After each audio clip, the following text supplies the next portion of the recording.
Hello guys and welcome back. Today we are covering a ton of Borderlands 3 news, but before we get into that, make sure to follow me on Twitter at HaterHype and let's get right into it. So let's start by talking about magazines. This month, Borderlands 3 is the cover of the official Xbox magazine. I also read through their coverage and they really didn't give us any new information, but if you are a collector or just want to pick it up, it will be available for the month of June. Also, the UK edition of PC Gamer will also feature Borderlands 3 as the cover story, but this PC Gamer story did have one quote that stuck out to me when reading. It said, quote, "We have a fully formed weapons team this time. That includes concept guys, content art guys, game designers," explained Sharp, "and they've been incredibly efficient. They've always been ahead of everyone on schedule. So they'll show up to our review meetings and they'll always have the best stuff. It's kind of a nice shot in the arm to be reminded what this is all about." Those guys have put in a ton of time and effort and heart into trying to really expand these manufacturer differences. They really put effort into making sure they weren't intermixing parts between manufacturers. They were like, this is TDR and this is TDR's parts. This is Malawan and this is Malawan's parts. I think for us, we're getting closer and closer with every evolution to where our imaginations thought we were 10 years ago. We've already covered manufacturer-specific weapon parts in the past video about how much bigger this would be, but this is the first time I've been hearing that Gearbox added a dedicated weapons team for Borderlands 3. And it makes a ton of sense, and I think even if people didn't know this, they could tell how high the quality of weapons has gotten in this game already. So just the variety in and of itself in this new game, and we can really see how much work they've been putting in, and it really shows. After that, Randy Pitchford started to tease out what fans should expect at E3 in a tweet saying, quote, "Borderlands fans have a lot to look forward to at E3. We'll be showing new gameplay, a new Vault Hunter, and a new planet. Attendees will also have a chance to play #Borderlands 3 at the 2K booth. We may even have a surprise or two up our sleeves. Excited." End quote. So the common consensus after this is that Gearbox will be showing off Moze at E3, but this is not confirmed, and there really isn't any news about what planet they will show off.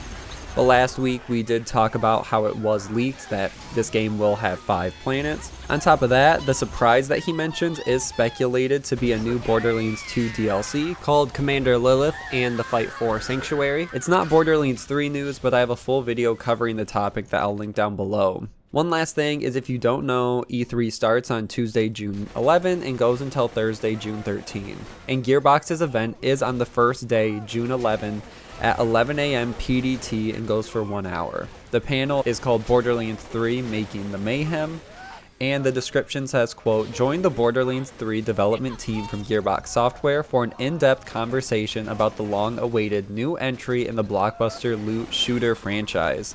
The team will share insights and behind-the-scenes stories about the making of Borderlands 3 and share more details on what fans can expect when the game launches on September 13th.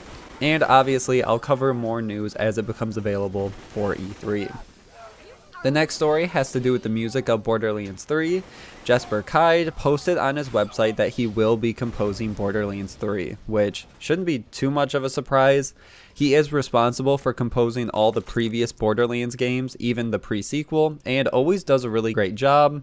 He doesn't have any of the tracks posted yet on his website, but we will probably see them near release or a little after release, so keep an eye on that. Then the Borderlands Twitter posted out a video showing off a new weapon in Borderlands 3 that is a rocket launcher that fires burgers. The tweet said, "What's the most badass line to say after killing an enemy with a burger launcher? #National Burger Day." There's nothing really too crazy here. I did hear that Baru got this at some point in his stream. I don't know if that's 100% true, but there's probably gameplay already out there of people getting it sometime, just based on the sheer numbers of streamers that have played this game. Then, friend of the channel Mental Mars found some very cool lore on Tiny Tina. It comes from McFarlane, who are launching a Tiny Tina figure with her new Borderlands 3 design. They gave a bit of lore about Tiny Tina and her bee patch on her new outfit. Tina and her parents were sold to Hyperion to become test subjects for Jack's slag mutation experiments, an event which led to the deaths of her parents. She escaped their fate using a grenade that she had hidden in her dress at her mother's insistence. Now that explosive expert is all grown up, and she has found herself as 1/3 of the mercenary group known as B-Team, along with her colleagues Brick and Mordecai. This is super cool that every patch and design they're adding on these characters all have a way to fit into their lore and have a reason for being there, not just for the look of it. It does make sense that Tina, Brick, and Mordecai would leave after Roland died in Borderlands 2, and they would want to start their own thing besides just working for the Crimson Raiders. Because they never really were part of the Crimson Raiders, even in Borderlands 2. We had to find them all separately. After that, we got the cosplay guides for Tyreen and Troy Calypso, with some additional lore for each of the characters. Tyreen says, quote, EchoNet streamer, cult leader, siren.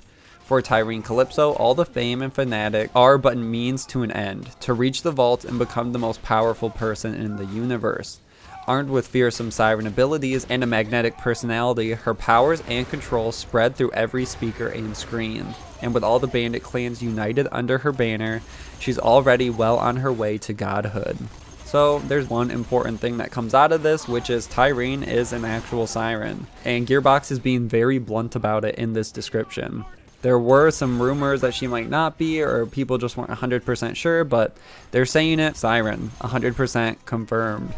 Next is Troy's, who says, quote, Tyreen's one-armed brother-in-arms and twin, Troy's the man behind the message. While Tyreen may shine in the spotlight and rake in the followers, it's Troy who carefully crafts her persona and propaganda for maximum effect.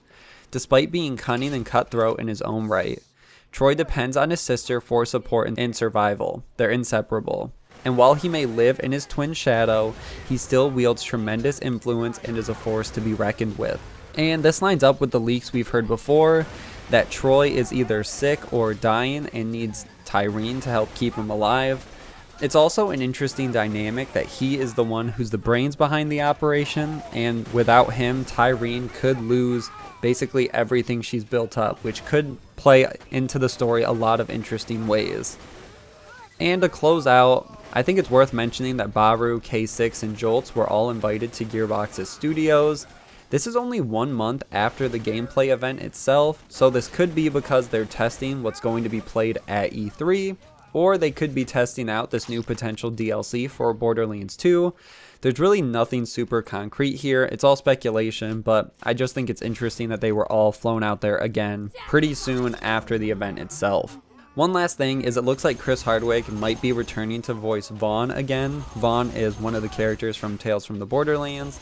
Chris Hardwick's ex-girlfriend, Chloe Dykstra, made some tweets implying she was upset that he was hired to reprise his role as the character when Troy Baker was not. There's a lot more drama around the situation, but I'm not really going to get into it. Looks like Chris Hardwick might be returning, as I said in that quote.